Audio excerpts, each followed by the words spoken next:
approached stealthily, death lurking among the broken trees, salivating as it awaited the next scenes.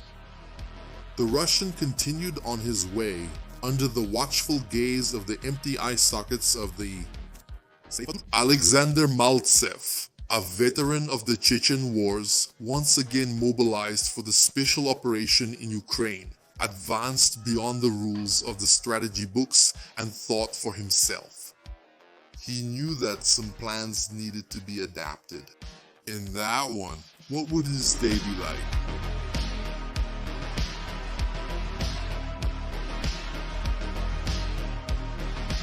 The mornings in Ukraine changed day after day. The summer heat came, the rains came, the snows came. The trenches were a symbol of the passage of time in the war. Dry and stinky under the summer sun, when the earth was easy to dig and the shovels moved the fertile and tender soil. It was in it that the blood of men sank. Then came the winter and the frozen ground resisted the Russians, just like the soldiers of the Ukrainian nation. The shovel hit the frozen ground and no longer broke it. The blood of friends and enemies pooled and froze along with the earth. When the trenches filled with melted snow, with the icy water soaking the bodies of the Russians, they had already been at war for so long that the days were hard to count. There were only the hours between bombardments, the schedule for an assault, the bitter minutes of rest when a drone spotted them with a grenade, and the sad passing of friends. The soldier woke up in Ukraine knowing the risks of war, the blood that soaked into the ground, the friends he helped wrap up to be sent home. It was all very different from the propaganda he heard before being mobilized. Every war, no matter the country, from the west or the east, north or south, always looks more beautiful in government propaganda. The enemy is a vile, weak man without morals who is about to be defeated. It's almost done. You to cooperate. So, the mobilized person arrived without knowing that some of the strategies weren't working so well. The rifle was handed over, as well as the grenades, and he anxiously waited for the moment he would go on the attack. Of course, not every newcomer was inexperienced. Some, like Alexander Viktorovich Valtsev, his Cuban war name, were already experienced. And they fought in Chechnya, where they received the Medal for Courage. Hardened by years of combat in one of Russia's toughest wars, at 47 years old, he was a distinguished individual among the newly arrived fighters. He joined the 48th Guards Motorized Rifle Regiment. He was aware of the risks when the orders were given for the combat to advance. The soldiers were divided into troikas. Maltsev's group was mounted on an MP3. Along with them, another armored transport would follow, as well as a modernized P-72 tank that would carry out the initial bombardment to pin the Ukrainians down in their holes while the soldiers advanced. The jolts of the transport were as aggressive as the pounding in the soldiers' hearts. Some laughed nervously, others stared coldly at the forest as bombs rained down to soften the Ukrainian defenses. The noises were deafening when they reached the position in the middle of the forest. The T-72 dodged large shots that shattered the weapons. The soldiers got off the machines, switching the selectors on their weapons as they began to spread out across the territory. They looked for the first cover, sinking their boots into a hole. One of the soldiers placed his weapon on the ground and began suppressive fire. The PKM just ahead was firing wildly, emptying the ammo box and throwing shells into the air. Maltsev's troika soon ran into a problem. As soon as they tried to get up, Ukrainian gunfire tore through the bodies of two more men, leaving only him standing with the responsibility of pulling them back into the trench. The order had already been given for the artillery to target the enemy's second line. The soldier pulled his friends back into the trenches and left them with cover as they got up, watching the new wave of explosions and wondering what he would do next. The shots were constant, constantly raining fire down on the defenders. The destruction spread in the midst of the attack as the 6 soldiers together with Maltsev saw another trench to be taken. They stared at each other with wolf-like looks. The pack had found its prey. Their fingers itched on the trigger as they started shooting. Maltsev watched his comrades engage in combat, receiving the same fire in return. Years of experience made him realize what was happening. The prey's focus was on the pack that was growling. Bravely, he left the trench and slipped among broken branches and uprooted roots. The smell of earth and gunpowder passed through the balaclava and saturated his nose. He heard the Ukrainians shooting, and the sound of the mortar falling made him duck for a brief second. It was nothing, just a reflex. It went into the trench. The boots touched the cold ground without drawing the Ukrainians' attention. The prey were too distracted by the rest of the pack. The advance was slow. The smell of death exuded along the winding path. The anticipation of the moment made his finger itch on the trigger slightly. His thumb slid over the selector, unlocking the weapon and switching it to automatic mode. The automatic Kalashnikov 74M began to be raised as the soldier rounded the corners of the trench. The Ukrainians were about to reward themselves when Maltsev rested the stock on his shoulder and his finger curled around the trigger. He appeared suddenly, emerging from the shadow of death to saturate the Ukrainians' bodies with 545 ammunition. The men fell together, not knowing what had hit them or how a Russian had reached that point in the trench. The wolf checked the dead, took their magazines, and moved on. The next men saw only the barrel of the 34M hunting rifle and knew they had to choose between raising their arms to the sky or ending up as corpses thrown to the ground. That was the Russians' day. It was over for the Ukrainians in that trench, but there was still one more line of combat to overcome. That second line suffered even more from the attack by tanks and BMPs. Shots flew through the forest, lighting up as they tore out entire trees. Up ahead, Maltsev could see the trunk splitting as if monsters were breaking toothpicks. The pieces fell with terrifying noises as they advanced. It was pure terror that wouldn't end. They ran through the woods, hearing the shots from the Ukrainians. But the PKN fired further back, once again forcing the opponents to keep their heads down. They stepped into the trenches amid the noise of explosions, but the movement still needed to be continuous. They pulled grenades from their 6-ish 117 vests and threw them into the holes where the Ukrainians were hiding. Clearing a trench was a thankless job without the beautiful precision shots you see in movies. The soldier swept each hole with whatever ammunition he had. Afterwards, dirty hands grabbed new magazines and reloaded the AKs. In the end, another group of trenches in Kremina was theirs. The order was given for them to start gathering.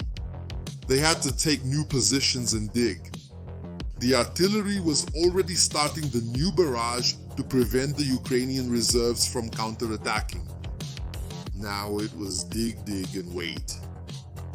Soon they would come to collect the bodies and the wounded. The soldier avoided counting how many they lost that day and which of the wounded would never return home whole. There was still much of that war left. The fighting in Ukraine required new strategies. For an institution as bureaucratic as the Russian armed forces, it was as big a problem as making a marble statue dance.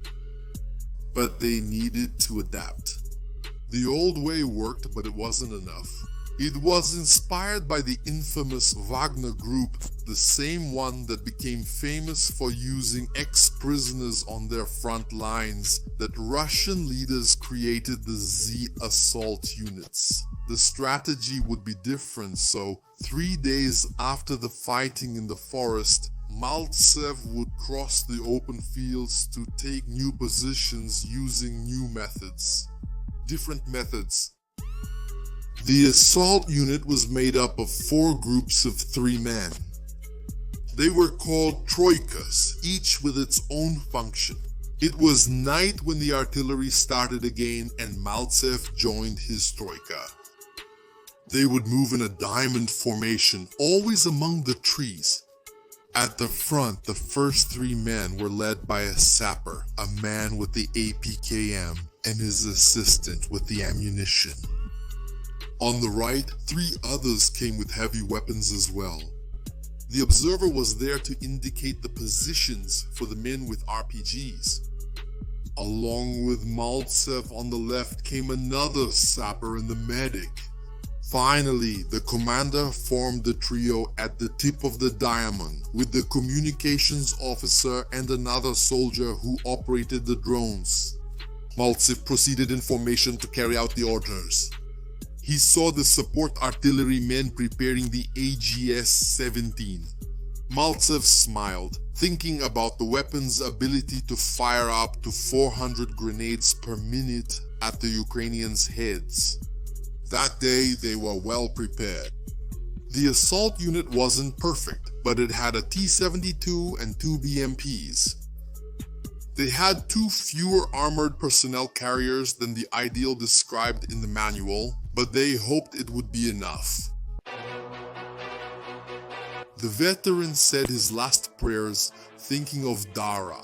At 25 years old, at least his daughter was already grown and no longer depended on her father. Approaching a trench was always tense.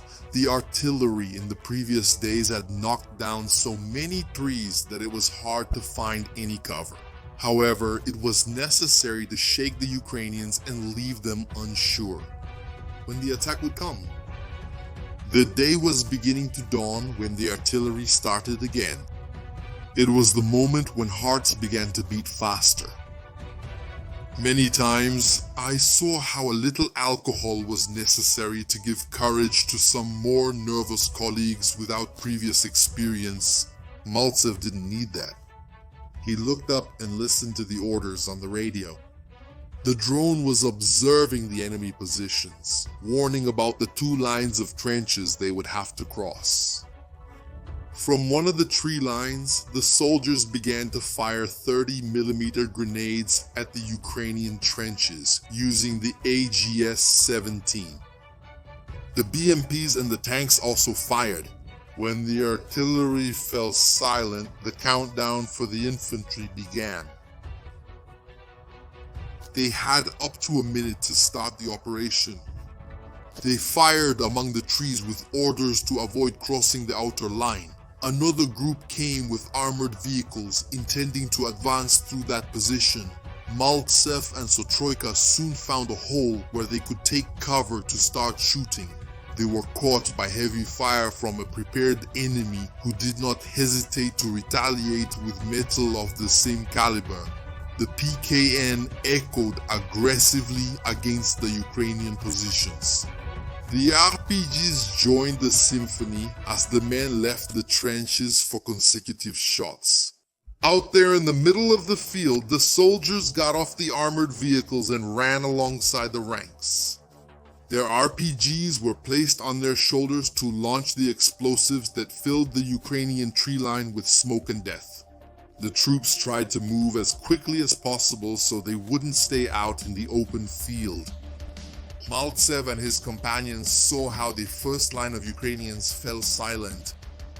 They seemed to have fallen from the rocket-propelled grenade fire from the armored squads.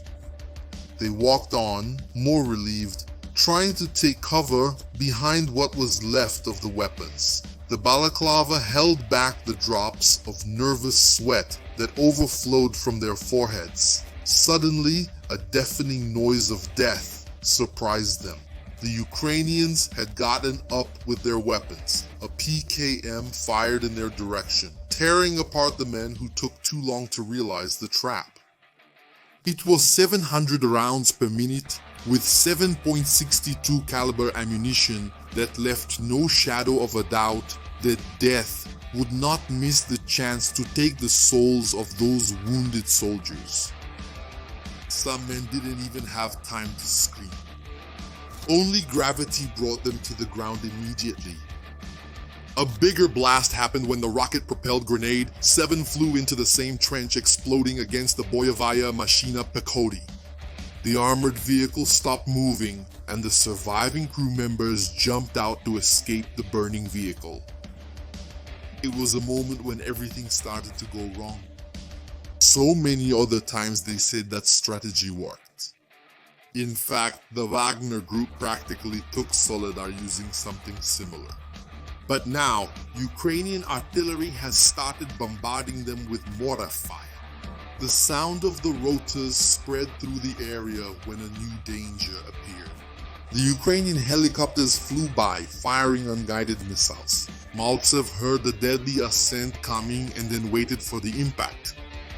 Their troika was hit directly, throwing their bodies over the broken logs and adding them to the destruction and desolation that is the result of any war.